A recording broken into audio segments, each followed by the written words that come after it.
Yeah. Michigan. Yeah, okay. Well, I'm looking for your. It's great. Hi. Hey. Ready? How's you? Do it that way. Every day.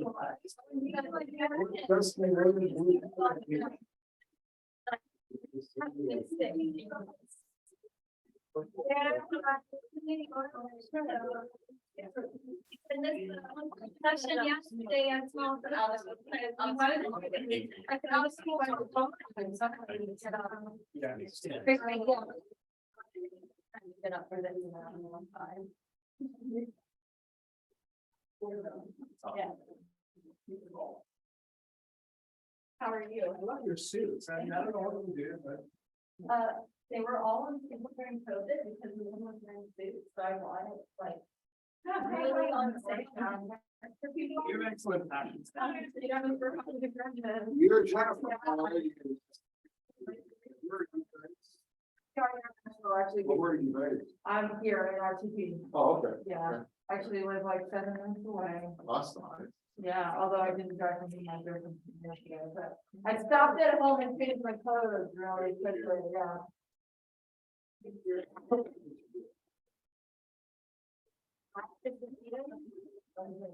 Hey. What's up, bud? Oh, thanks. What do you get this morning? Jenny.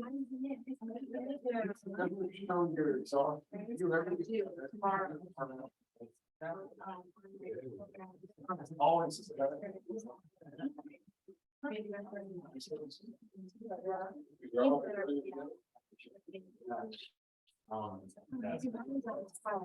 That's probably gonna. I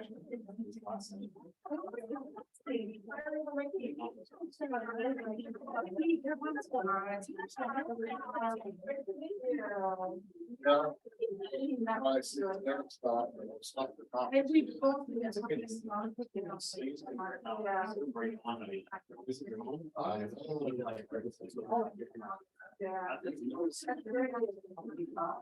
Oh, thank you. Yeah.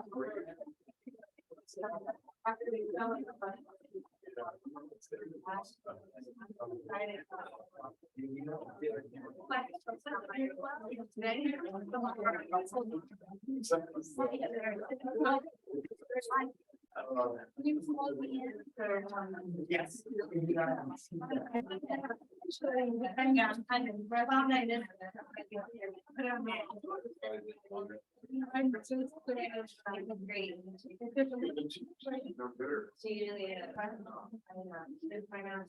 Daniel's not here, right?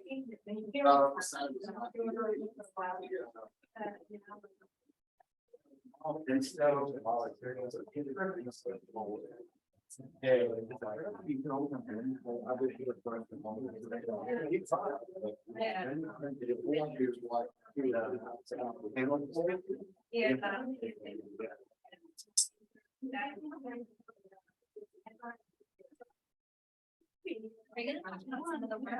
Are you good to be? I'm just gonna go through what we've got. If you have any.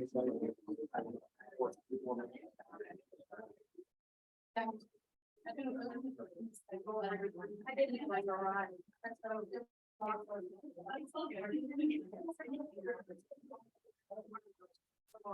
We're having a conversation and they're right here. They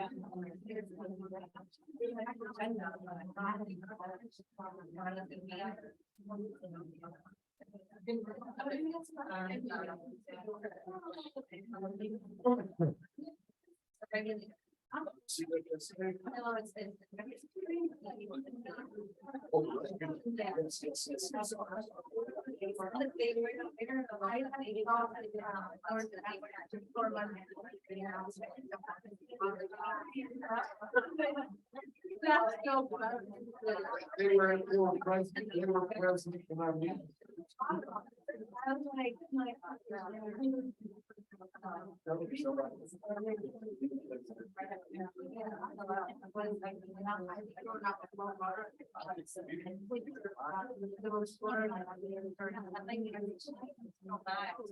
Like what, like what was it name? Two the letter.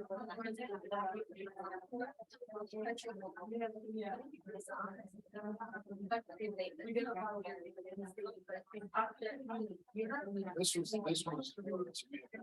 This is one. What was the acronym? When you're ready. Whenever. Yeah. Kathy, can I help you on the computer? Yeah, only.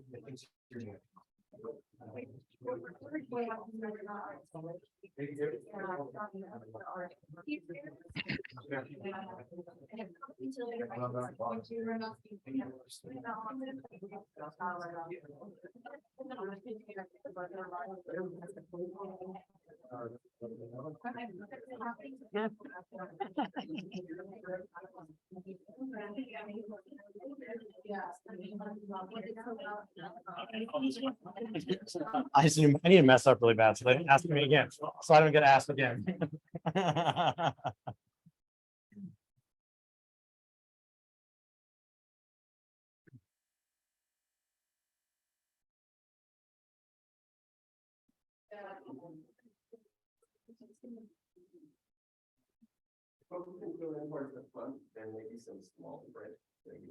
Yeah, if anyone in the back wants to scoot forward as much as possible, there's gonna be some good dialogue in PowerPoint. But I'll have some smaller writing, so you may want to be able to read some of the slides.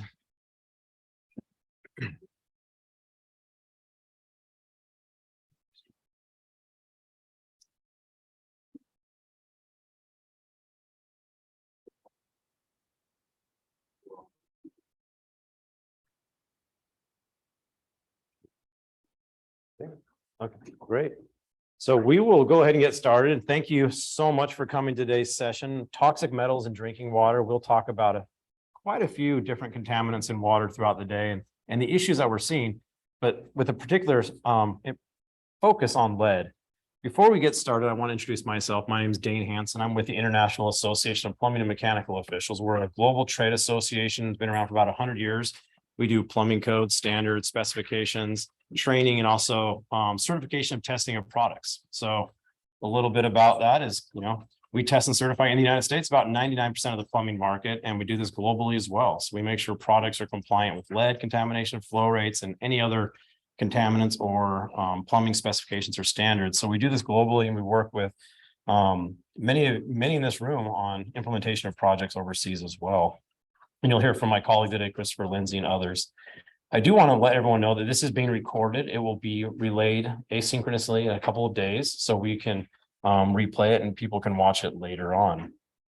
One thing I want everyone to focus on, if you can pull out your phone and scan this QR code. This is a way to introduce yourselves to us. And then when we start having communication with the team, and there's some on the sides, if your camera on your phone doesn't pick this up, there's posted around the room here as well.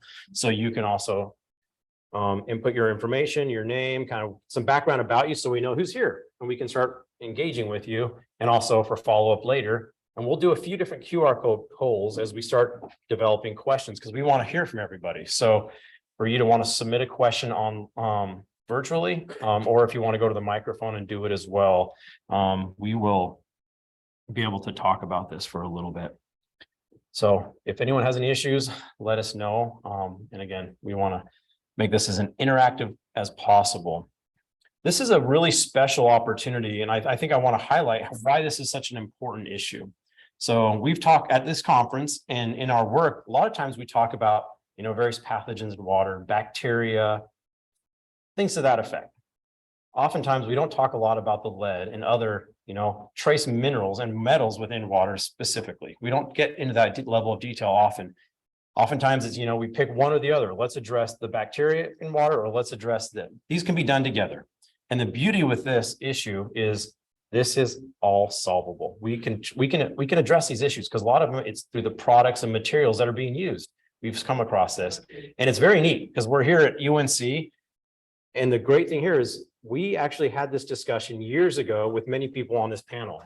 At this time, I think it was in 2016 or 2017, we started to come across issues where there was a prevalence of lead in drinking water in communities where various materials and hand pumps were installed over the years. And we were starting to find, early on, like, this is a big deal. World Vision, WHO, UNC, and many others, we had these early discussions and said, wow, we need to dig into the bottom of this. We need to get to the bottom of this, of what is happening. And through incredibly great work by World Vision, WHO, and UNC and others. So it's kind of fitting that we can come back and report on some of these findings, some of the effort that's been done, because this discussion happened years ago at this conference when this big cohort came together to try to figure out how do we address this. So I want to talk a little bit about today's presentation and how we're kind of the structure of it. So we will start off, we'll bring in some presenters, which we'll introduce, and we'll have, the state of evidence, talk about what the issues are out there. We will then, have some polls that we can engage with the panels and get to know them and get to know the issues and actually answer any questions you may have. We will then move into a panel discussion to be able to engage, hear what's going on and how prevalent this issue is and what people are doing to address it. We will then, have a state of responses. So we have additional organizations who will come up and talk about what is happening now. What is the industry doing to try to correct this problem, and how do we all come together to make this work? And then again, we will break into groups if we have time. Hopefully we will break into groups and small groups to kind of run through some ideas of how we can come together and solve these problems from everyone's perspective and ask the questions and kind of do a recap. We will upload these, and people who submitted their information, we have contact information, we'll be able to continue to collaborate with you on this idea. So as we begin to move into the panel side, hopefully if everyone's included your information, here's another QR code. So as things come up, as we talk to the panels, you may want to scan this as well, because this is going to take you to a place to be able to submit questions. And over here, we have the questions going to be populated on the computer here, where we can try to respond to them and engage. So we'd love to invite, our panel to talk about the state of the evidence currently right now. So we have Sid Roy, who could, when we call your name, if you can come up and join the panel. He's an environmental engineer and research associate with the UNC. We have Jorge Alvarez Sala, who's online virtually, who will join us as well. He's a senior advisor for water and climate resiliency at UNICEF. We have Jenny Redmond with RTI International. She's a director of environmental health and water quality.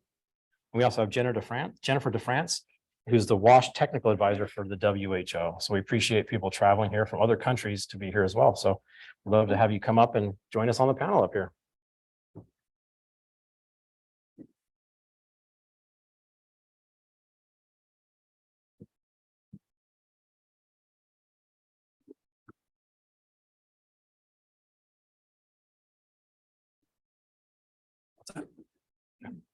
Here's you can scroll through and the presentation should be there. Perfect. You can sit here and you want to do it, or you want to stand here and do it?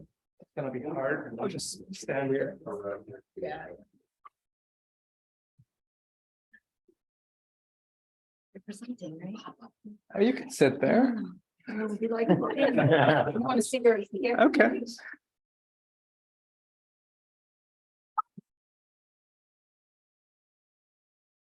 Perfect. Good afternoon, everyone. I'll start us off with a quick review of lead in drinking water and talk about the evidence that has been collected over the years by work done here at UNC in collaboration with World Vision. Very quickly, what are toxic metals? And there are various definitions floating around. Toxic metals specifically refers to metals that damage public health, especially health of children. You have trace metals that normally occur at very, very low levels. You also have heavy metals, which are metals with high atomic weight or density, and sometimes all of these intersect. But we decided to go with toxic metals because, fundamentally we care about the intersection of water and health. And so here are a list of metals that many of us are working on. Lead is obviously a primary focus. It's a potent neurotoxin. We've known about its dangers for 2 millennia. And I'm sorry you cannot see this, but a lot of reviews done and surveys done over the years have shown that toxic metals have been found in drinking water in over 100 countries. Lead obviously is one that is emerging as a public health concern of a global nature. The fact that lead levels often exceed standards in drinking water in many of these countries.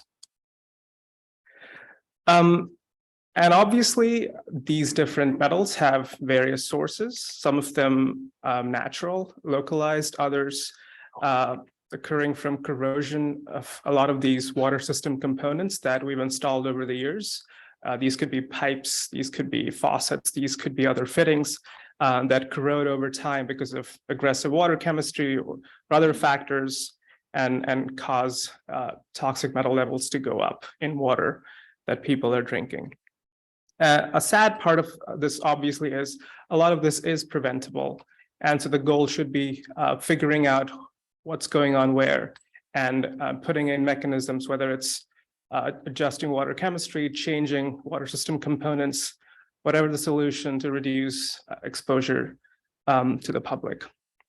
Talking about evidence of the work done here, the goal of the 14-country evaluation study, one of the goals was to sample water from 100 randomly selected water systems with metal parts.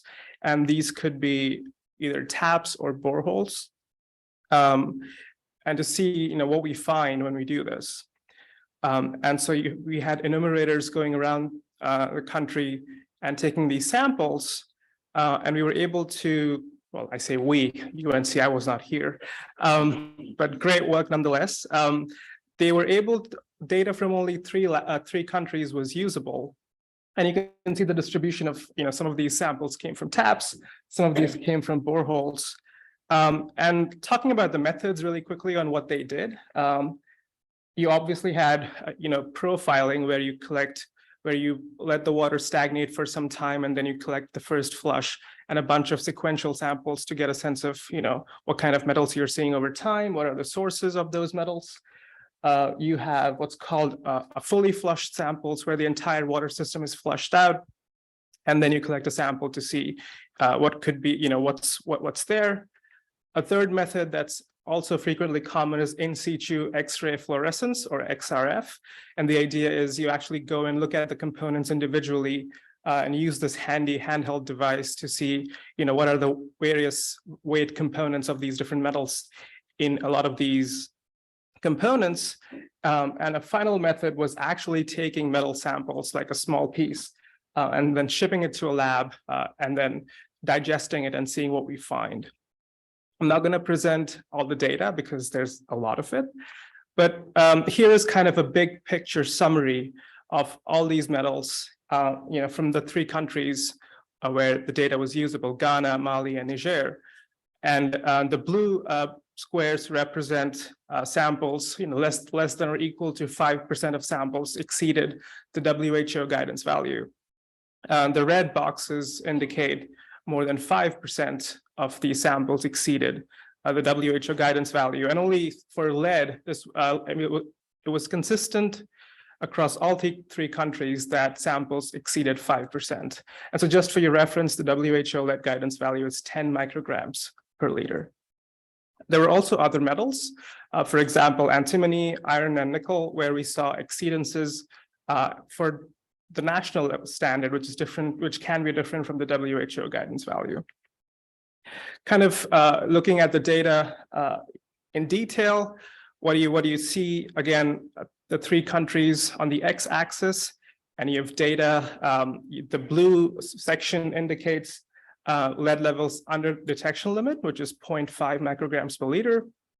The yellow bar represents lead levels above detection limit, but below the WHO guidance value, and the red portion is lead levels exceeding the WHO guidance value. So you can see, distribution, a significant difference between the three countries, but fundamentally, because we know there is no safe level of lead, and the fact that the effects on the growing brain, on other body parts is irreversible. The fact that, a majority of these samples, we found some lead or a lot of lead is a cause for concern. And hence, we need to have a proper response to these findings. So in conclusion, that was just a couple of graphs, but fundamentally, we know that lead occurs in a majority of the water systems that we tested at detectable levels. If you want a single number, overall 9% of water samples exceeded national standards or the WHO guidance value for lead. And I did not present data on this, but lead contamination was comparable across financiers, across water system types, across hand pump types, and across systems of different ages, ranging from less than 3 years to more than 16 years.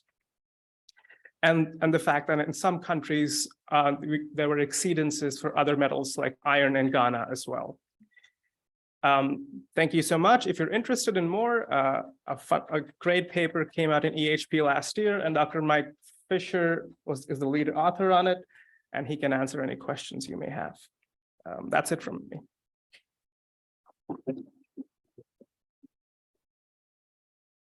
We will now turn it over to our virtual participant. Hi, good afternoon, everyone. I hope you can hear me. Can someone wave or? Yep, we can hear you. Okay, fantastic. Thank you very much. I'm pleased to be here today, although virtually. I would have loved to be in Chapel Hill. I will now provide a brief overview of how important is lead in contamination in drinking water. Next slide, please.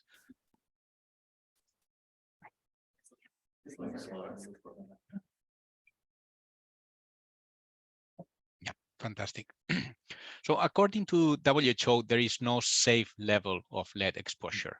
Lead is recognized as a chemical factor, as a chemical of major public health concern that should be included in national drinking water quality standards and monitored as part of a drinking water quality surveillance program. Sorry, I think it's the previous slide. Lead concentrations in drinking water should be kept as low as reasonably achievable. Lead is toxic to humans and is particularly harmful to children. Damages include intellectual disabilities, underperformance at school, behavioral changes, and increased risk of heart problems such as ischemia and strokes, and fetus development issues in pregnant women. In this slide, you can see, yeah, that was the one that I mentioned. But if we move to this slide, in this map, you can see children's average blood lead levels by country.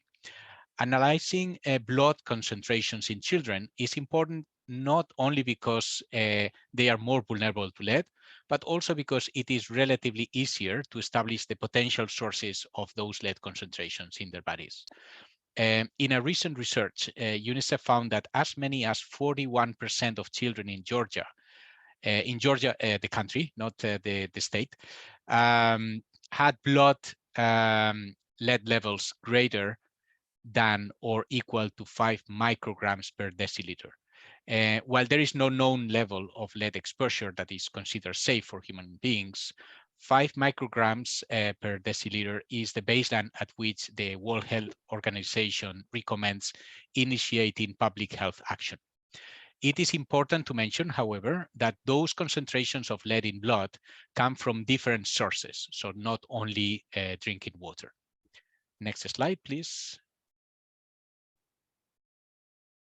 Yes, here you can see the different lead sources. In the past, lead in fuel, for instance, spread through air, was considered an important source of contamination, but luckily for the world, recently all countries phased out lead additives in fuel. It is also important to mention that there is insufficient information at the moment about the importance of lead in drinking water as a contributor to the high blood levels identified across the world. Next slide. And as I mentioned earlier, lead is one of the 10 chemicals of major public health concern.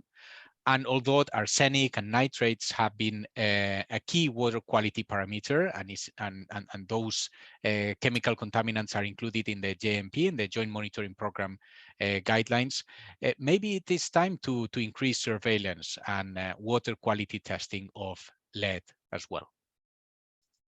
Next slide. Water quality issues usually attract a lot of users and mass media attention, and for a reason. Here you can find some recent examples from Flint in Michigan, but also in other countries and contexts where lead has attracted interest from both consumers as well as media. And the last slide. Now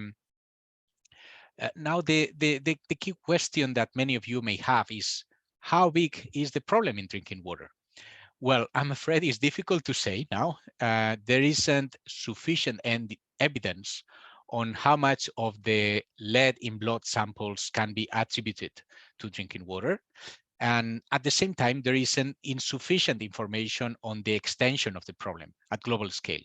However, lead seems to be a larger issue than initially thought. I think the example from the UNC research in West Africa shows that is a global issue affecting both low and high income countries and both rural and urban areas.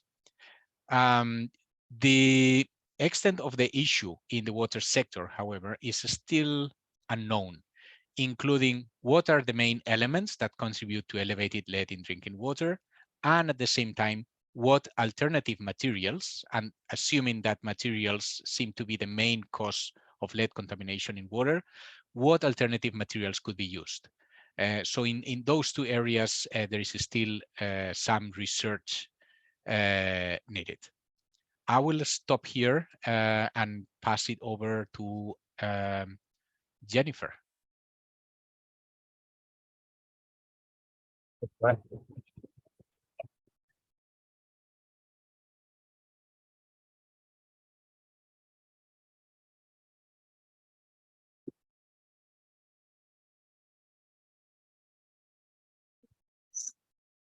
Okay, thank you. My name is Jennifer Hopenick Redmond, and I'm going to briefly overview some of the water quality research we've done in Guatemala City recently, with a focus on metals, including lead and PFAS. So this was the cover of the issue where we published this article, and I have a QR code at the end if you'd like to look at it. But this is actually our collaborator, Dr. Edwin Castellanos, and he's filling a glass of water in his home. And we used a participatory science approach to collect these water samples and analyze the data, which worked especially well because we started this the first month of COVID. So I was originally supposed to fly down there, and we pivoted and trained participants to collect their own water samples and ship them back to RTI International here in RTP, North Carolina. So why did we do this work in Guatemala? Well, Guatemala City is the largest city in Central America, and it's the largest city, and there's more urbanization continuing to occur. People are moving from rural areas to urban areas for better opportunities and for better infrastructure. And although economies of scale do allow urban governments to provide essential services at a lower overall per capita cost, there are still limited resources, and the municipalities are subject to their cost limitations and regulations for how they can provide water quality to residents. So residents in Guatemala City do still often have issues with service throughout the day.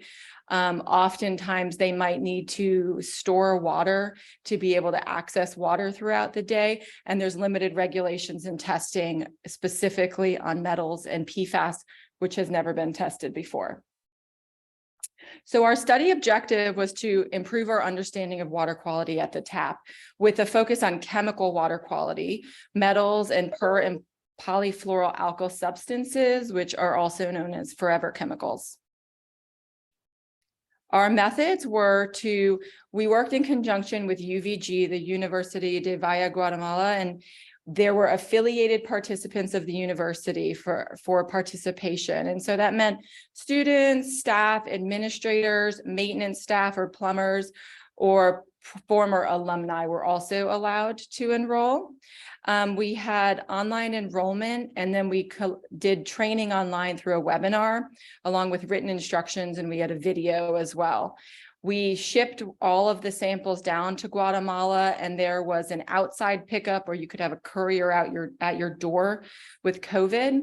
They completed an online survey, and after receiving their sample kits, they collected first draw water samples first for metals, followed by running the water and collecting the PFAS samples. We then batched all of those samples back, and they went through FedEx internationally through customs with cracked kind of ice packs, specialized ice packs. At RTI, we analyzed them, and then we, after importantly, communicated the results to participants, as well as the municipal water utility and local government. So here's an example of one of the study flyers that went around, and it went around on university listservs and also up around town. And our participatory science approach overall allowed for really rapid enrollment, training, and sampling despite COVID-19, and it engaged the community. So it had that value added as well. And we didn't need to scrap the project because this separate pandemic was kind of going on. Here's a map of the Guatemala City metropolitan area, and you can see study participation with the dots.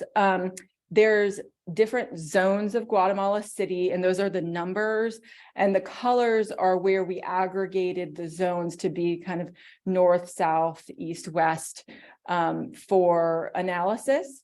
And we also looked at varying water providers, including municipal water supply, private well water, trucked water, or private water companies.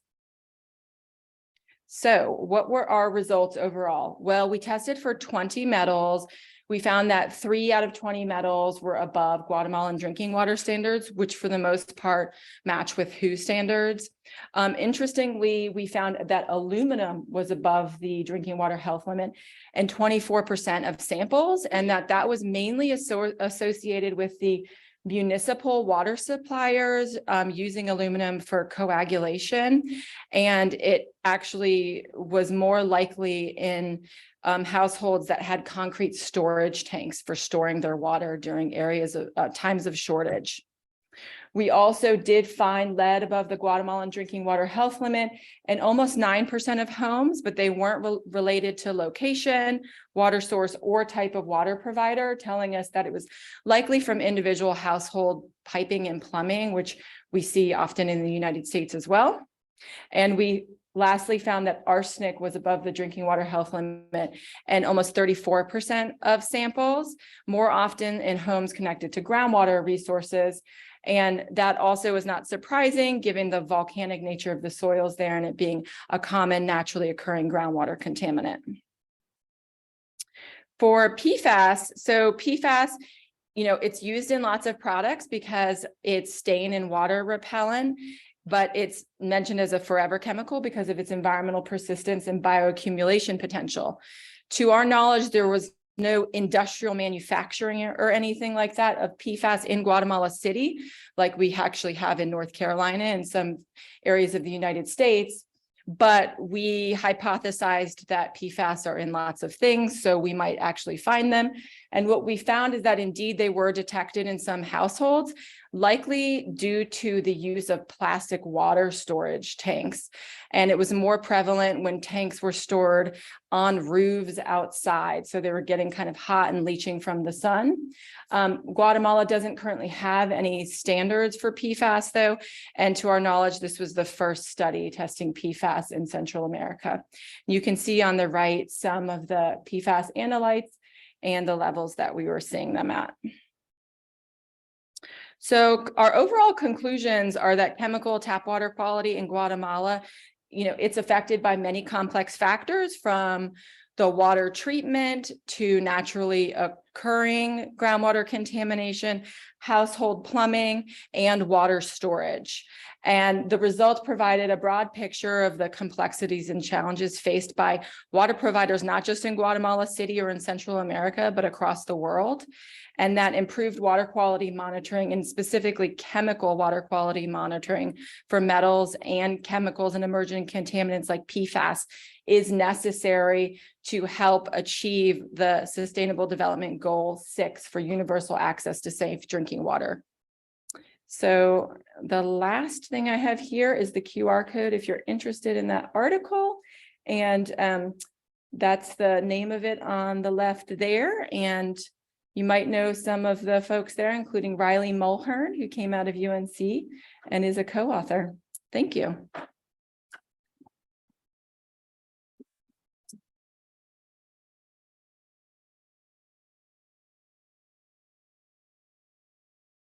I think Jennifer. you know, try to find there. Yeah, sit up on the panel and all the panelists want to come up and join the front so we can ask a few questions of everybody and we're going to be the speakers that gave a presentation so far and also Jennifer DeFrance from WHO. And Jorge's online. And again, the QR code to ask panelists questions here. If you want to be able to get them in the queue. And Jorge, are you still there? Yes, I am. Okay, we'll move you over here so you're hovering above everybody's head. And in the meantime, if anyone wants to ask a Yeah. question verbally. Then make sure we go to the mic. Yeah, so we'll start, I guess maybe before we start, maybe I think it'd be really helpful to hear a little bit from Jennifer. WHO has done a lot of work on this and recently released a technical brief. And maybe to kick things off, maybe hear about a little bit of the work that she has done and her team has done, and then we can move into some questions. Thanks very much, Dean. So I'm actually supposed to present on the technical brief in the next part of the session. So keep that very brief, but we developed some guidance to support the assessment and management of lead in drinking water, recognizing that it's a complex issue. In terms of just what actions need to be done, I mean, thinking about this part of the session, where we're looking at the state of evidence, what do we know, what do we not know? Maybe from WHO perspective, it's worth highlighting that yes, lead is included in WHO's drinking water guidelines, as we've heard, and we do recommend that there is some monitoring of lead in drinking water. Also, though, as you heard, it's from often from the materials in water supply systems and in the pipes and household plumbing. So as part of investigation, we need to look to see, our supply chains, resulting in using approved material. So it's not just about monitoring the actual lead content in water, but it's monitoring the supply chains and making sure right materials are used and installed properly. Great. Thank you for that kind of sneak peek and kind of give some context to this discussion. Do we have anyone in the room who wants to kick off a question? And there's a microphone, one in the back here, and then we can come up next. Thank you. Thank you for the presentations. I have a question for Jenny from RTI. So what challenges, by the way, that's some awesome work, right? What challenges did you face in implementing participatory science internationally, and how did you overcome them? Well, I think the biggest factor is to have collaborators on the ground that want to work and collaborate with you, especially we were actually unable to fly into the country during this period. We could not even fly in. And so we were fortunate. RTI is a nonprofit research institute, and actually our collaborator Edwin had come to RTI several years previously as an RTI scholar. And so we kind of started that networking and collaboration and ethos of what could we do together. So when we originally had the project idea and we were already going to be doing this, when we needed to pivot to relying more on them for actually, receiving the shipment, sending the shipment back, it was easy to do that within the time frame. Great, thank you. We had another question. Yeah, there you go. Thank you. Thank you very much. And if you can introduce yourself, who you're from and who you're with when you're that'd be great. I'm Bismarck Jumfwasari. I'm coming from Ghana. I work with one of the public university, which is Amstead. I think it's just a matter of clarification, maybe for context, for those that work on borehole and then taps in Ghana. I wanted to maybe get understanding. The taps, when you say the taps, is it from small towns or from utility, which is Ghana Water, maybe predominantly, or from CWSA systems or your own reticulated systems? And then I also saw, I think in one of the slides, you had India Mark II and then Afridev probably been the main corporates. But did you check with respect to the age, or it was coming from maybe the geology, hydrogeology, or it's with the parts, which is because of the pumps and therefore the age of the pumps? Thank you. Yeah. Mr. Bismarck, ako ba ito say? I'll respond to that briefly if I can, and then if my panelists have anything to add. The first question, these were primarily systems in the north, in 4 districts around Tamale, right? So in the northern region, so these would have been under CWSA rather than Ghana Water Company. And I'll mention that, and I think my colleague Sid mentioned earlier that in fact, when the data were analyzed with respect to the system age, there was no significant effective system age. And also, Sid didn't have time to present all of the results, but when they were analyzed with respect to geographic details, there was no significant effect, no significant geographic clustering. And in fact, when the fully flushed samples were analyzed, the occurrence of lead was greatly reduced. So that, combined with the fact that there was a significant association with brass parts and brass parts containing lead above current IAPMO international standards, that certainly was suggestive of an association with unsuitable materials as compared to geogenic sources, if that answers your question. Sorry, that was a long answer. Another question over here. Yeah, thanks very much for your presentations. I'm Saskia Novitsky. I'm a researcher at the University of Oxford. My question is for Jenny Redman. I was curious, you mentioned that you shared the results back to communities of your work. Could you just say a bit about how people responded, and was there any information about what they might do to protect themselves? Sure, that's a great question. So we took a lot of care to provide the results with context for, first of all, what are these contaminants? What does this mean in terms of any health benchmarks? So we used Guatemalan standards and international standards. And for PFAS, because there weren't standards for Guatemala and they're rapidly changing in the US, we took that into account while trying to not overburden individuals. And then we also shared potential actions that you could individually take, which unfortunately in Guatemala, a lot of the easiest actions relate to filtering or replacing faucet fixtures for metals. And they had some limited access for purchasing some of these. So we were thinking about, okay, could you purchase a filter from the US that you can't access in Guatemala, and would it ship there? People had those sorts of questions. And then lastly, we also did connect them with how they would put in a response for the government to further look into it. But we also connected with the municipal water supply and the local government. So they knew this study was coming out. And we held several webinars, and then our in-country collaborators were here, in person in a room like this. One here and then another over here. Hi, Matt Bentley from USAID Bureau for Humanitarian Assistance. I have a question for all of the panelists, if you're willing to respond. Just want to know, given that we know that lead doesn't have a safe level, should we think about including lead or any other toxins in the definition of safe water from the perspective of the SDGs? SDGs. I think that's a good question. And one thing to point out is SDGs, it's for global comparison, there's some limitations with it, right? It's looking at arsenic, looking at fluoride, microbial parameters.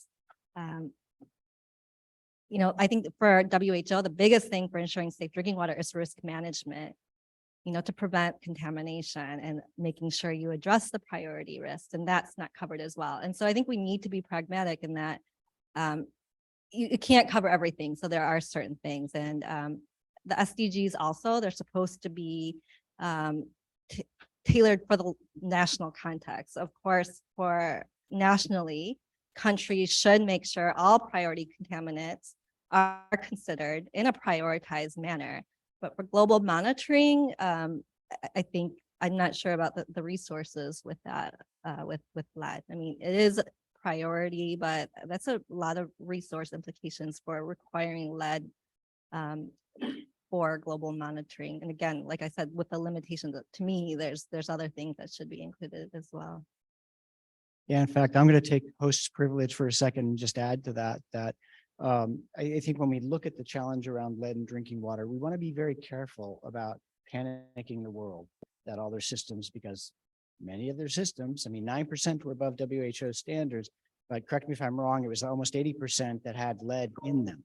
So there's a lot of lead in these systems. We still want to move towards progressively improving the quality of water and services that we're providing people. And lead is part of that, but the risk-based approach that I think Jennifer just articulated, really, really important. You know, understanding the health risks that these different contaminants are presenting and working with communities to address those top risks first and work your way down. And the SDGs can distort that if we're not careful. So I think we're really arguing for a more thoughtful, evidence-driven response to that question. Sorry, host privilege. Back to your regular schedule. Hey, I'm Knox with UNC. So we're working with WHO on a brief about field test kits and looking at some heavy metals.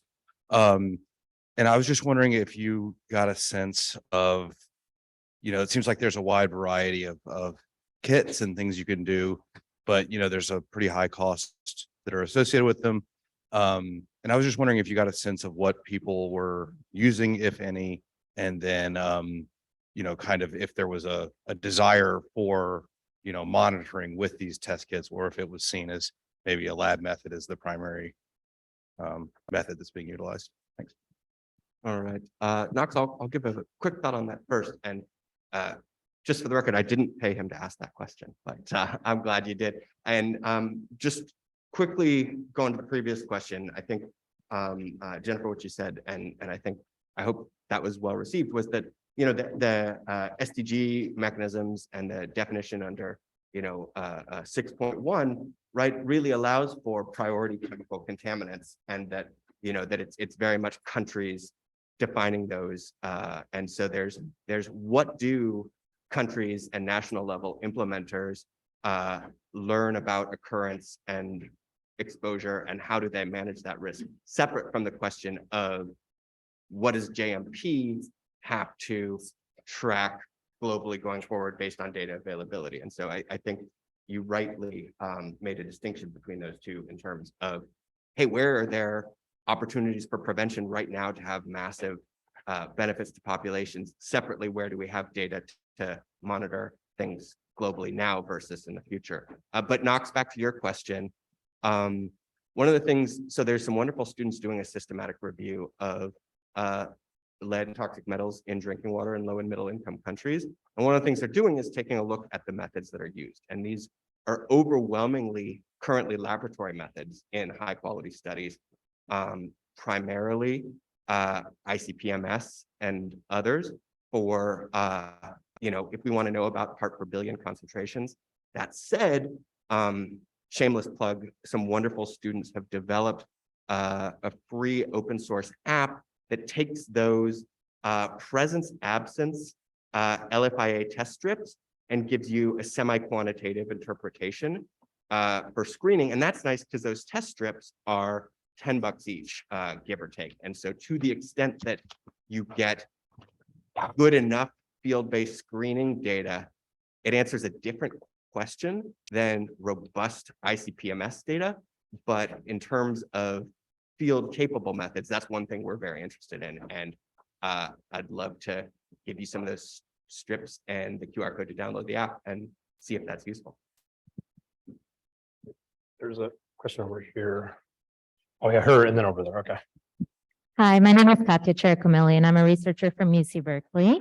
I have a question for Jenny from RTI. So in your talk, I was really happy to see how comprehensively you thought about the chemical risks from not just the source, but the actual treatment process, the piping, and at the end of the day, the storage, which is very common all over the world. So I wanted to hear your thoughts on thinking about the chemical risks associated with concrete tanks versus metal tanks versus plastic tanks, which are all so common. Which ones would you prioritize in terms of thinking about spreading the message or worrying about the concerns of the risk exposure? Sure, that's a good question. Well, first of all, so we found that PFAS was related to plastic tanks and arsenic related to concrete tanks. We found that tanks that were outside were more likely to contain contaminants, and that makes sense from a temperature, sun kind of leaching perspective. So I guess if you were going to recommend something, trying to store it in a shadier or a cooler area is better. There were individuals that had tanks on the ground compared to on a roof, or if it's on the ground under a tree or something like that. But then the plastic tanks, they're not technically supposed to have PFAS in them, but it's likely from hardening the tanks, that fluorination process is inadvertently probably creating PFAS. So that's something that's a future area of research. For metals, what we would love to know more about is how often the concrete tanks were cleaned. Because in general, it appears that they're not cleaned very often, and probably you're continuing to kind of use the water off the top and you're getting this sediment, but there's some mixing happening. And our hypothesis is maybe if you cleaned those tanks out more frequently, maybe there would be lower arsenic, because the water for the same water source without a tank was lower arsenic levels than households that had a tank. Just to Thank add you. to that really quickly, I think it's important to point out that not all materials, not all plastics are the same, right? And not all materials are the same. And I think the critical point is you need to make sure that you use materials that are appropriately certified, that are considered appropriate to use with drinking water. Thank you. My name is Diana Kesiga. I'm working with the Uganda Sanitation for Health activity funded by USAID. My first question has been answered. It was around the PFAS leaching into the water because of the plastic tanks. So I was looking out for recommendations on where best these can be installed from an implementer's perspective. And then on the aspect of aluminum, is it because the concentration at treatment point is not accurate, or is the storage of the water contributing to the higher concentrations? Thank you.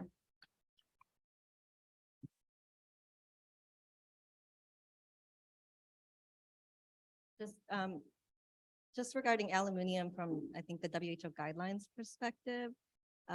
So just to say that WHO has a health-based value for aluminum, but we don't consider a guideline value because for operations, for coagulation, you should be able to go below it. So I wouldn't be surprised then if higher levels are being used in the treatment plant, and that's what's causing the higher levels.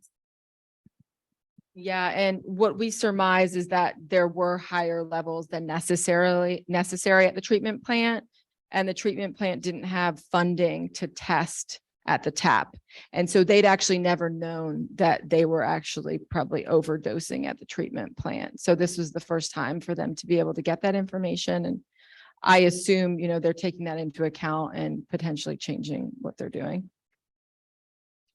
For the plastics you asked, honestly, there needs to be more done on that to try to identify it, because, similar to there being limited filters available that are certified in Guatemala City, people are just getting, tanks that they have that are available to them. So they might not be understanding what their risks are. Thank you. We have one more question. Then we have, we'll close out with a wrap-up question, and then we'll conclude the panel. Hi, thank you. I actually have a follow-up comment to the last question about aluminum. So my background for my dissertation work was on fluoride removal. So I studied a lot about aluminum chemistry. And one of the things I wanted to bring to your attention when you're doing future surveys is that also to look at the use of activated alumina as a water treatment method, because in my experience, it's actually quite soluble and we're using it all over the place to target particular chemical contaminants and also as used as a desiccant. And this material is definitely above WHO guidelines in many of the experiments I did, even at low dosing. So that's an alternate potential costs. Well, thank you for all your questions. I have one closeout question that maybe we feel comfortable answering now, or maybe to World Vision to talk specifically about hand pumps. But one of the questions, it just says, can you discuss more about, this is from an online submission. It says, can you discuss more about the hand pumps that were where lead was found? Were they the original pieces, replacement parts, etc.? So if anyone wants to talk to that now, and I know World Vision would have something as well. Yeah, that's a great question, and Ray has more to add to that. What I will say is, my recollection is we didn't have the data to disaggregate that. That said, the lack of correlation with age would seem to suggest that it would be surprising for it to be just original parts or just replacement parts and for there to be no association with age, but we didn't have, I don't recall that we had sufficient data to disaggregate, but Ray may know more. And separately, World Vision can speak for themselves, obviously, but are continuing to invest in generating more evidence to better understand occurrence and prevention stuff that we'll hear more about. Great. Well, thank you, all the panelists. We can give them a round of applause. We will now move into the next portion. The next portion of today is we're going to have the state of response. So we're going to hear from some of the same organizations and some additional ones on how they've responded to these findings.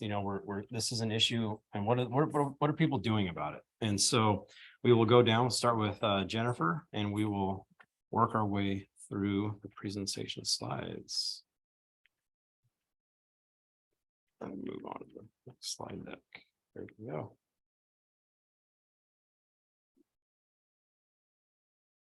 Whoops. Try to get him out. Right in the middle of your slides.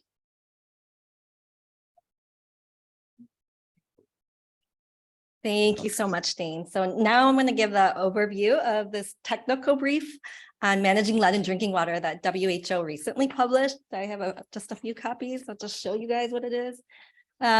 So before I get into the overview, I wanted to give a little bit of context, but we've gone through quite a few points already related to the background. So I'll just go through it really quickly. But one, I just wanted to remind people here that right now it's International Lead Poisoning Prevention Week. That's the 10th year for this event. And so WHO more broadly is doing a lot of stuff on lead with campaign materials and really reminding people that we need to address lead to protect public health. So we heard a lot about the guideline value. It's not health-based. I'm not really going to get into that, but just to say that this level of 10 micrograms per liter, it used to be health-based, but it was retained and considered provisional, recognizing it's very difficult to get below this level where lead materials are used in water supplies. And so with that, because sorry. Sorry, what was that? No, it's on the right side. Okay, no problem. So with that, if countries can go lower than 10 micrograms per liter, they should. But also we need to keep in mind, as we mentioned, lead is one of several priority chemicals. So we need to consider lead within the context of all risks within a water supply system, using a preventive risk management approach to identify the most important parameters and to manage those priority parameters. Because lead is mainly found, the predominant source of lead in drinking water is from lead-containing materials. This introduces some complexities in terms of monitoring. How you test for the water, it really affects how you should interpret the results in terms of exposure, in terms of the source. And also, as I mentioned, lead is really difficult to remove when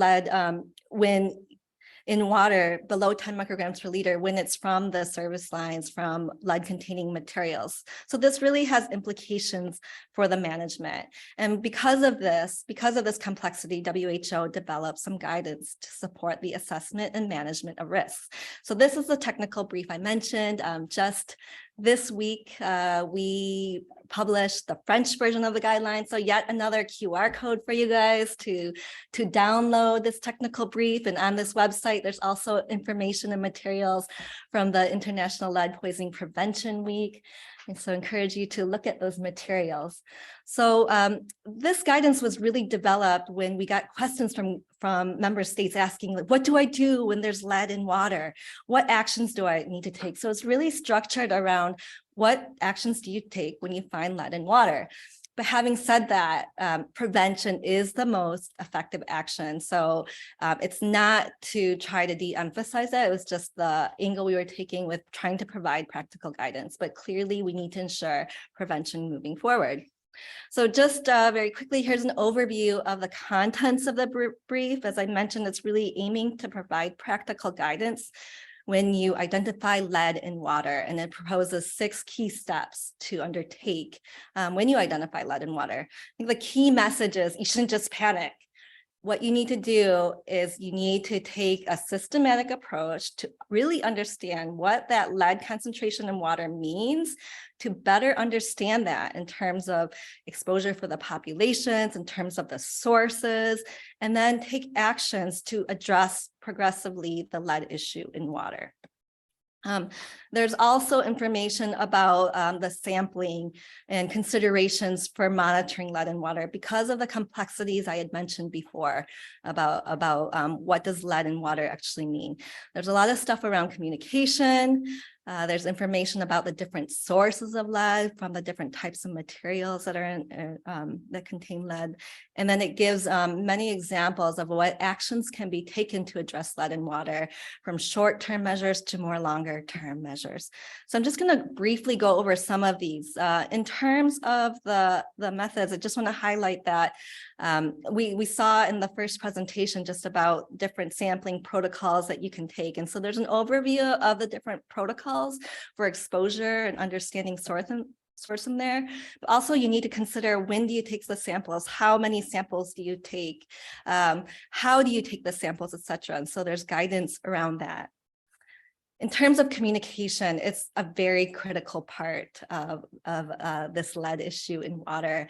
And I think that really the key message is that we need to communicate on lead in drinking water, need to take a proactive approach, addressing, talking about it with the government counterparts, talking about it with communities that may be potentially affected, being transparent about the results, being proactive about what actions can be taken. So it's really great to hear the example from Jenny with the communities.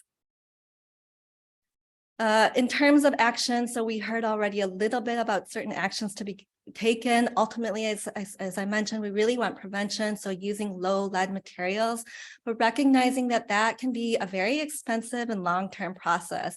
That doesn't mean that you should not be taking action, and there are many actions that can be taken to mitigate lead in drinking water. Maybe not to below 10 micrograms per liter because of issues with reducing it lower than that when it's in the materials, but you can do several things that, again, we heard from the others about flushing, about using filters, etc. So just to flag that the different actions that can be taken, we also present in the technical brief based on what actions different stakeholders can take. And just really wanted to flag this mainly because I think lead is unique compared to other contaminants in that it involves a wider variety of stakeholders, where often, for example, lead could be in the building. So you need to involve the building authorities. You need to involve plumbing authorities and plumbers, as well as the health authorities, hearing from Jorge earlier, how, you know, ultimately it comes down to health. And so we need to think about all their exposure sources of lead. So just a few key takeaways. Actually, really the key message I want to make is, again, when there's lead in water, we really are advocating to take a systematic approach to understand what the samples mean, to understand the exposure and source. So this whole thing about this is data you're collecting, and that will better inform the management action. So taking this stepwise approach is really critical. Just to end, I just wanted to mention my colleague, actually. So I'm presenting here to you, but it's actually my colleague, Johan Strandberg, who led the presentation of this brief. So he couldn't be here, but really thanking him for working on this. So with that, thank you for your attention.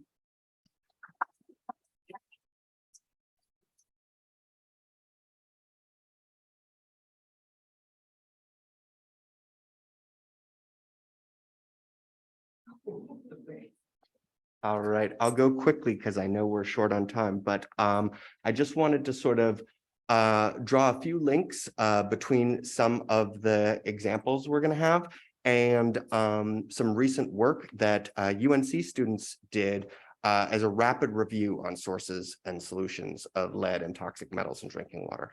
And so as Jennifer said, there's great evidence around effectiveness of primary prevention. Right. So, I mean, blessing and a curse. If a lot of lead occurrence is due to the use of lead containing materials in water systems, well, that is something that's highly preventable. And so there's great evidence around primary prevention. Around corrective actions, sort of in that continuum that the WHO brief explains, there's good evidence from high-income country and urban settings, but there are opportunities to generate good evidence around adaptation to small systems, rural systems, systems in different contexts.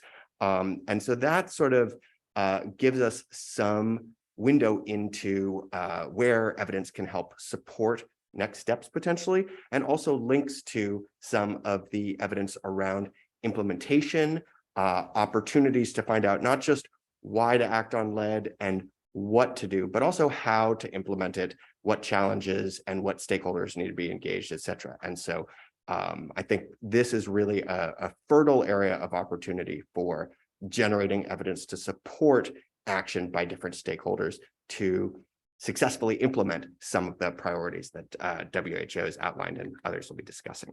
And so I'll move quickly through this, but we sort of took an attempt at framing some of the different categories of opportunities to generate evidence to improve implementation outcomes. And I'll turn it over to our colleagues from World Vision next.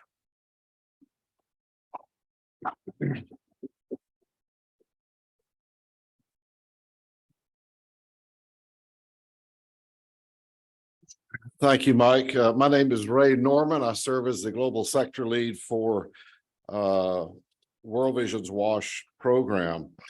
I want to talk a little bit about what we have done as a major water implementer in some 40 to 50 countries around the world. By way of background, make sure I've got everything. Yeah, by way of background, the first step we initiated was some years ago. We funded a 14-country WASH evaluation that was conducted by UNC. The results of that evaluation have been presented here at a number of conferences. But as we were doing that, as Mike mentioned, we also added an additional study on trace metals in 3 countries. And those results, of course, have been published. You had the reference there a little bit earlier. Those results showed that 9% of drinking water samples in those 3 countries have lead beyond WHO guidelines. That was published. Well, we got those results around 2018. And as a major implementer of water systems, we realized that we need to take action. We need to take preventive and remedial action as a water implementer. And we began immediately asking the question, what can we do? What is our role? And of course, the first issue was that as with the way research progresses, you realize that you need more research. And before we could really nail down precise preventive and remedial actions. I really appreciated Jennifer's comment here. She said, first thing you do is don't panic. Adopt a systematic approach to in planning your action. So the first thing we did was we decided to engage national governments. As a major implementer, we work very closely with our national government counterparts, usually in the Ministry of Water and the Ministry of Health, because we believe that governments need to own the responsibility of taking action for lead. As an implementer, as a guest of the country, we will follow suit. We will take their leadership. So we saw the first thing that we could do while we're still waiting for more data is to engage with governments and stakeholders at various levels. The first thing we did was we organized a regional workshop in Africa. We invited, we had representatives from 4 different countries from the Ministry of Water. We brought them together. We let them develop action plans. They took them back to their countries. We had at least 2 countries that then hosted stakeholder workshops to present the data and to develop action plans for their around the issue of lead in their national programs. We also were invited by Jennifer and her colleagues at WHO to participate in the RegNet, the Water Regulator Network meeting in 2019. UNC shared the results. We were there as well to talk about these issues. So we were trying to be completely transparent to inform as broad an audience as we could. Then turning to our internally to our organization, to World Vision, one of the first and most important steps we took is we immediately revised and updated our supply chain and procurement guidelines. We worked with a number of different organizations to develop that. And of course, the goal is to assure lead-free certified materials and parts in our systems. And that took several months. At the same time, we also developed a supply chain and procurement guidelines for our suppliers, and we sat down with our suppliers and worked through that as well. We also updated our water quality protocol. This was for our field wash teams. And with the updated supply chain and procurement guidelines, we also began having regional meetings where we took those guidelines to our field people, not just our wash staff, but to our supply chain and procurement staff and to our auditing staff, and worked through those revised guidelines at regional meetings across Africa.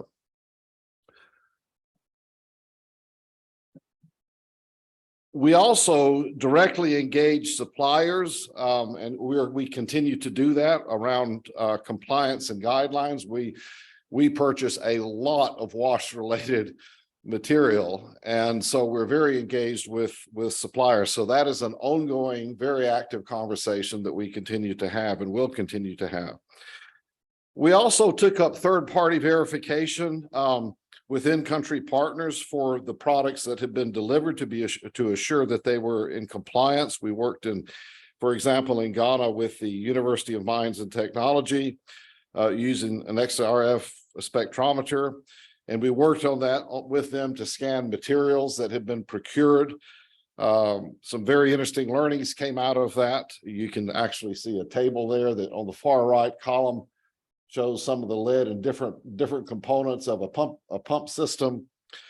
But third-party verification we felt was very, very important. We've also begun building local capacity on lead issues. We've engaged with the national water ministries. For example, in Ghana, we work with the Community Water and Sanitation Agency. We also work down to district assemblies in building their capacity and understanding the challenges around lead. We've also been working with the national standards boards in both Ghana and Niger to improve their standards. And since we have worked for many, many years with major pump manufacturers, we are engaged with them on the use of standards to improve their product quality. Jennifer mentioned the technical brief. We've had the privilege of being involved with WHO in preparing, contributing to the preparation of that brief. And perhaps most importantly and most relevant as we speak is World Vision has just funded a new study to take the lead research to another level in Ghana. So we're funded a multi-year study in Ghana. It's a collaboration between the Water Institute at UNC, World Vision, and the Community Water and Sanitation Agency in Ghana to really try to get to the next level of evidence, especially trying to really understand where the source of lead is coming from and develop, of course, preventative and remedial measures from that. I will stop there, but those are a few items of what an NGO, a water implementer, can do as we tackle this lead issue. Thank you. Yeah.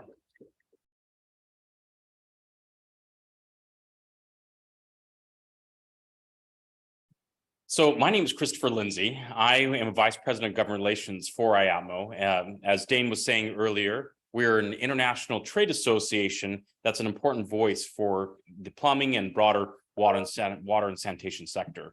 So our key stakeholders include manufacturers, regulators, and those on the front lines of installing these types of systems. Now, I brought two slides with me, and one is more kind of a water analogy because I love water analogies. I grew up in the Western United States, and so dams and rivers are something fairly common that we have to, are fairly common in our environment. And one thing we've learned is that, you know, when you put up a dam, you have to create a pathway for migratory fish to be able to get back upstream to, you know, to the headwaters. And essentially, you know, this, where it relates to kind of the work we're talking about now is, you know, one of the things that WHO has pointed out is one of the key steps we can take is just to prevent the flow of lead materials, you know, into these, into local markets. If so much of our, you know, WASH projects are based on locally sourced materials, how do we prevent the materials that are available from containing lead in them? How do we influence that process? And so I wanted to speak to a couple of those points today. As we begin, I think it's helpful to understand really supply chain governance. And I've kind of outlined some basic steps here to and understand, so help illustrate where we're trying to influence the process. As you can see, you know, the first step is a manufacturer comes up with a product. Usually at that point, if it's a established industry, you know, if we're not assuming like a new technology, you know, 5G or something like that, or, you know, now we're guessing in beyond 5G, but, you know, if you're not dealing with the latest thing on the market, you're coming into an established industry. And so industry partners then gather together from, you know, manufacturers, regulators, experts, and they decide to give a basic standard for how that particular product is going to fit into the broader ecosystem. And what are the safety and what are the efficiency requirements that should be required for that product, that all the products in that class of goods, you know, will kind of be characterized by. Then, you know, these standards are adopted either by national law or in technical regulations, you know, by a national government. And that's really where it becomes the force of law, you know, behind it. And a key step usually in that process is the national standards body. As we go into the next step of how do we implement or mandate that, that particular standard or that new national regulation, it falls into the hands of different ministries. You know, Ministry of Trade is what regulates what products can come into the borders. Ministry of Housing or Public Works or Water are the ones who actually mandate that these products have to be used within our systems. And then beyond that, the next step, it comes down to individual consumers. Now, the average consumer cannot tell the difference between which pipe has lead and which pipe does not. And so by influencing what products are coming into it, you know, we can help make to some extent, make that decision easier for them. And certainly large purchasers, like as World Vision was just, you know, Ray was just saying, you know, they can dictate what products are used in their supply chains. And so they can influence the process through their own programs. And certainly, as you know, for many of you who are implementing partners, that's something, a step that you can take as well. A couple key points as you look at this, these steps here for the supply chain governance is first off that step where you take the standard to the national regulation. This is often where, you know, we take an international standard and we tailor it towards the local use, by still keeping the foundation of the standard. So, for example, we worked on a regulation this past summer in Indonesia. They were looking to update the standards for faucets, just all taps in their country. And one of the things we heard from local manufacturers was that, hey, we cannot meet the performance requirements of international standards. You know, we can't beat the life cycle, parameters that have been set. However, we can meet the safety parameters. And so we worked with them to say, well, okay, we can adjust some of the performance requirements while they may not be quite as high performing, but at least they will address the lead issue. So that products coming into the market, if they exceed it, great, performance wise, but at a bare minimum, all the products being sold, as that gets mandated and implemented, will no longer have lead in it. And so that's where that negotiation, that tailoring takes place between local industry and international industry. The other piece that we've heard about today is that testing and certification. Oftentimes for products that require, deal with public health and safety, one of the best practices, worldwide is to require independent or third-party testing and certification. So you don't have to take a individual manufacturer from the other side of the world's word on it that their product doesn't contain lead. It's independently verified to do so. And so that's one of the things that you certainly can impact, as you look at your own supply chain and procurement processes, is requiring that, products being supplied, do have that independent verification. The other thing, kind of maybe looking more now at a couple of examples from the United States of where this has been actually implemented in real life. In September 2018, EPA finalized their lead-free rule, where they actually said, as part of our national regulation, that all products being sold in the United States can contain no more than 0.25% of the weighted average wetted surface of that product can contain lead. Later, 2 years later, actually just this past winter, California took it a step further and said, we're not going to look at the prescriptive requirement anymore. We want to look at the performance of the product. And so from now on, all products being sold in California, starting in, I think, 2024, they can no longer leach lead more than 1 microgram per liter. And that's these kind of steps like these by national economies have ripple effects across the entire industry, because multinational manufacturers aren't going to create one lead product and one not. And so it's influence. We're starting to see that influence carry out throughout the entire sector worldwide. However, there are still steps to be taken, particularly when we're dealing with products that aren't necessarily sold in high income countries, or that you're dealing with manufacturers that are only sell locally or regionally. And for us, this is where, being able to influence this process at every, with each national government is becoming an important, priority for our industry. For example, hand pumps have been a big part of our discussion, the Afrodev and the Indian Mark II pump. There really is, beyond hand pump specifications have been developed by SCAT Foundation, there really is no standard, for those. So there is no requirement that those products don't contain lead, or the brass parts in those not have lead in it. So industry is working actually to develop an international standard with us as the key partners there, that then can become, a part of national regulations and have the force of law, so that, products can be stopped at the borders, or manufacturers or retailers can actually require certain things, when they go as part of their procurement processes. As we look more broadly at what needs to be done in this, education, certainly you all coming here today and becoming better informed about this, and as hopefully taking that knowledge and being able to apply it in your work is an important part of what we're hoping to do.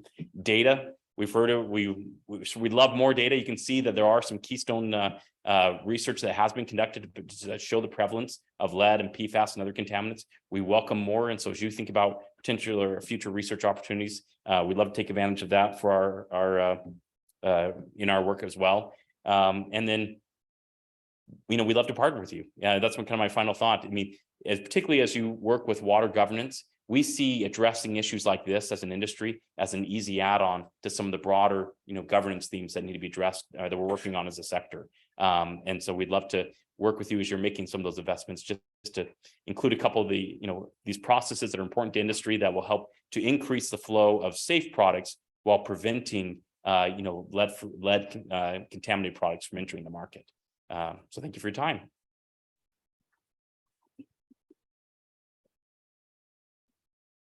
So we will turn it over to Jorge to talk. Yes.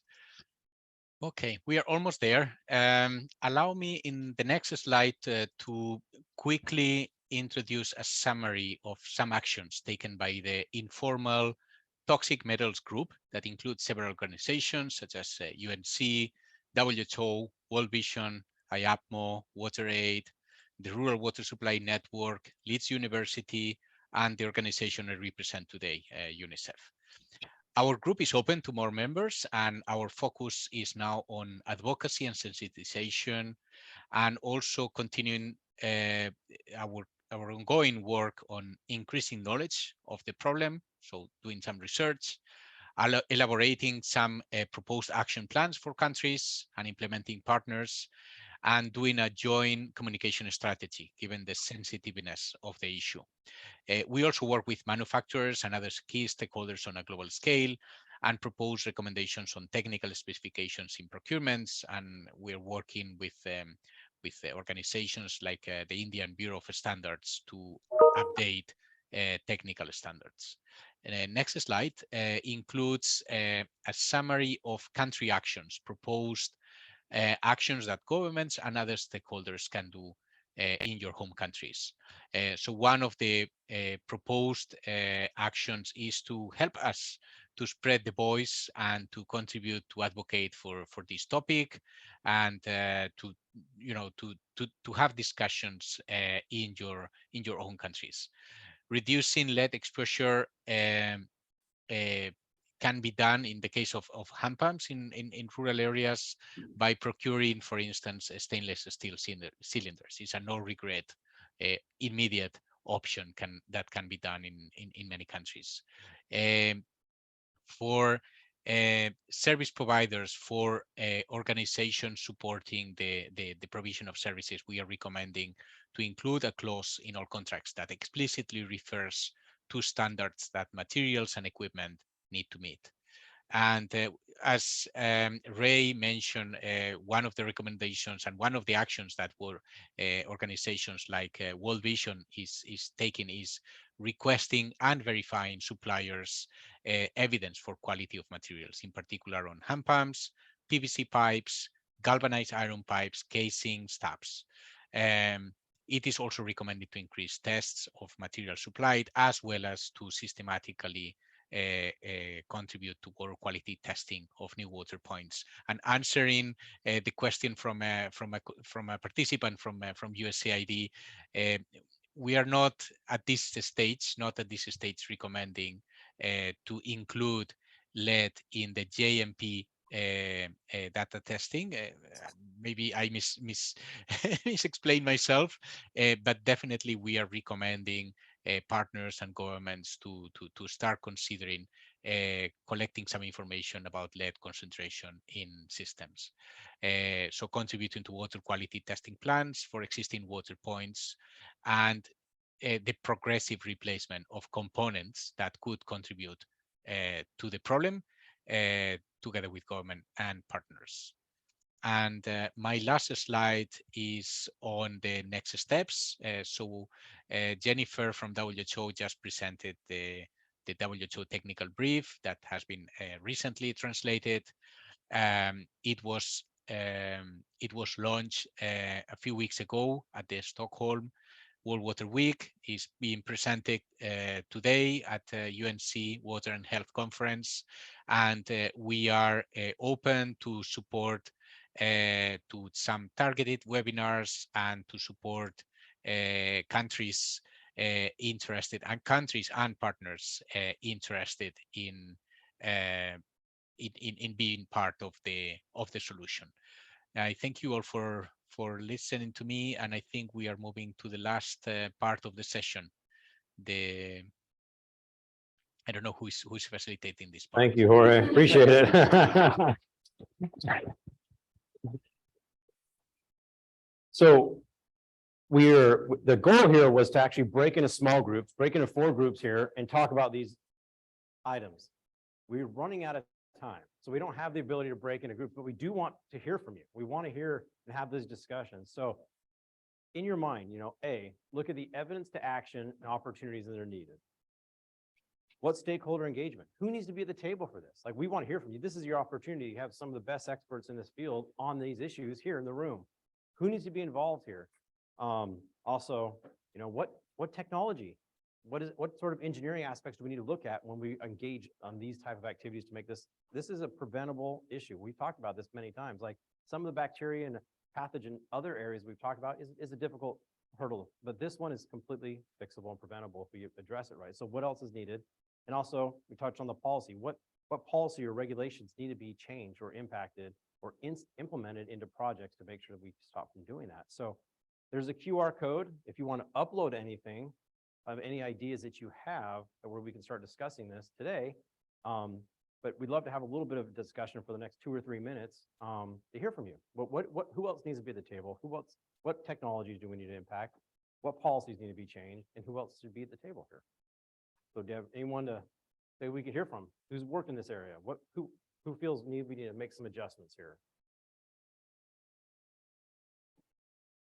Yeah, and we'll grab the microphone if we can, so we can get you on the recording. And please do submit responses to this as well. We'll be collating and sharing those back with those who want. All right.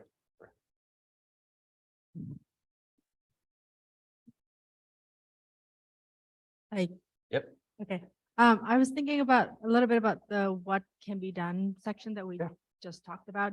And a lot that was shared was really good, and the whole thing about prevention being key is amazing. And it was very high level, or about like what can be done by countries, bigger groups of people. And I was wondering if there was any thought put to what could be done at a household level. Jen mentioned that cost is a big issue, like there's filtration, but what if you can't get certified filters in LMIC setting? Is there certain technology or solutions that are existing or could be thought of that, might be applied and by giving a little bit more power to the household, because you can't move or like change your house or change all your fixtures or all the pipe. A lot is out of the hands of people who are being affected. So that's a great point. I think, what is the educational campaign that needs to be taken on for this? Because like you said, you can go and talk to a government, have them institute it, but a local homeowner may not be able to do that. So so I think that's a great component is the preventative, the remediation, but also the education, because there are solutions out there for individual homeowners and usually pretty cost effectively too, to be able to address lead in drinking water in a home, whether it be point of use, point of entry filtration. There's several different areas that you can address this. But to your point, the average homeowner doesn't know that, and they don't know what to look for. And Christopher talked about certified products and installed, like, what does that even look like to a homeowner? How do they know what a certified product looks like? So I think that's a great point. Yeah, looks like there's a question back there. Or comment. My name is Jonah Kudago. I think from the policy level, we need to encourage the government to ensure certification of contractors because there are very people who introduce many things into the ground without regulations or without adhering to any instruction. So that is one thing. And then the second thing is, I think we need to get our universities at the various countries involved. We need to empower them to know what they have to do on the ground to save the local condition. Sometimes these are discussed at this level, and 90% of the local universities don't even get to hear this or get to see this. So how do we discuss somebody's problem, find solution for somebody who is not involved in solving the problem? So that is a big gap. Thank you. Thank you. That's a great point. You'd have all the certified great products in the world, but if you don't have someone who's capable and competent of installing it, that's not going to defeat the purpose a lot of times. Hey, yeah, I was, I guess my comment would be to also look at like a lot of these products are in unregulated markets in these low and middle income countries. So somebody's filling a gap. And so just to see how we integrate that and get their perspective and how they fit into the larger scheme of things. Because you can have a policy there, but they're not No enforcement. enforced, and they're maybe not even getting that message in general for that. And so that's, again, where in education definitely. That's great. Education is a big part in enforcement because there are countries and in regions that do have specification requirements, but it's very little enforced. So how do we address that? Probably have one or two more comments, and it's at the top of the hour, so we're probably gonna have to adjourn after this. Hi, I'm Katya Cherkinelli from UC Berkeley. I just wanted to make a quick nuanced point to follow up about the technology. So often we say, there's tons of technologies out there. They're low cost, simple, easy to use. And we use these terminologies, but I think we have to think about who actually is doing the treatment and what is the gendered labor burden and the cost that's recurring as a result of doing this at the point of use at the household. Oftentimes, it's women that are in charge of provision of water and the treatment. And a lot of these technologies, it's not like you pay the capital cost and they work forever. You have recurring consumable costs. You have to think about if it's an adsorbent-based filter, who's going to actually come in and replace that? And if it's a membrane-based thing, where are you going to source the material? So there's also some complexities associated with actually operating and maintaining a system long-term, especially in resource-constrained Thank you. areas. There's one more comment in the back. I agree with you 100%. That's something that people don't, and especially when it comes to the operating and maintenance, you may install a filtration device or some sort of mediation, but if you don't maintain it, it gets contaminated. You don't change the cartridges. It actually gets, the water gets worse long-term than it was originally. So it can even be worse than the problem. Hi, my name is Christine Marie George. I'm a professor at Johns Hopkins. And I've been working on environmental epidemiology of arsenic for the past 14 years. And I'm actually giving a presentation at 3:30 on some of our household point of use arsenic filters that we introduced in partnership with American Indian communities in the Great Plains. But what I wanted to mention is that there's a lot of community-based approaches that people just aren't implementing.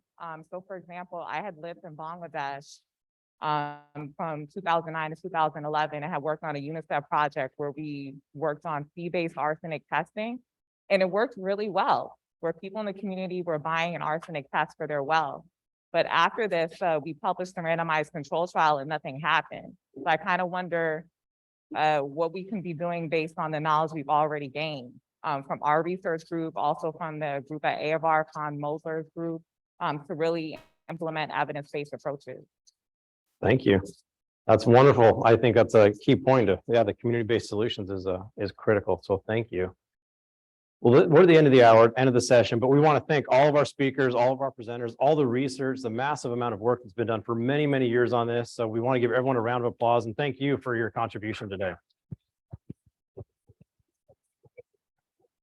And can we please thank Dane from IAPMO for moderating on relatively short notice?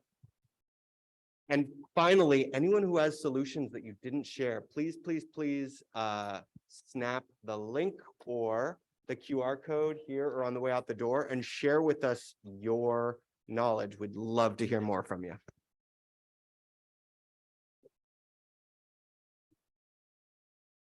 Excellent. Nice job. Thank you. You